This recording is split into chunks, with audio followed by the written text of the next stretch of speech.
So I was picking up my daughter from school, and as we were driving to get on the highway from picking her up, we saw a African American male. He looked older. He was being arrested by the police. And I happened to say to my daughter, "Oh my God, I hate that he's getting, arrested like that." Of course, I don't know what he did. I don't know if he did something right, something wrong. I don't know. I have no clue.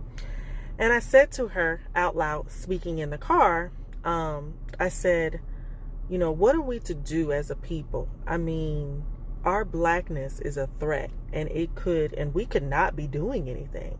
I said, our blackness is a threat, and I said, we could be just standing still, like doing nothing.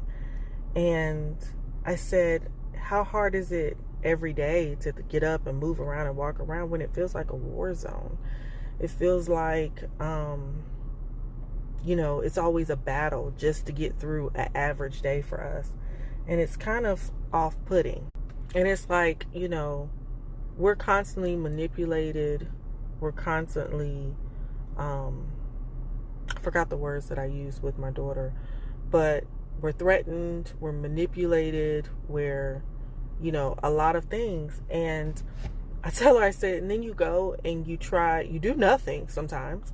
I'm not saying everybody's innocent.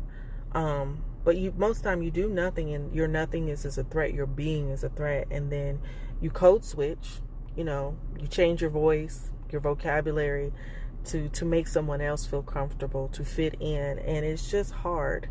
It's like, why does it have to be so hard being black? Why does being black so much of why does being black threaten whiteness?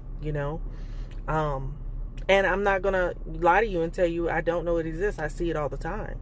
I absolutely see it. I have so many stories where all of us do, where being who you are is absolutely not accepted. But this is what we know to be true. We've never moved past what we know to be true.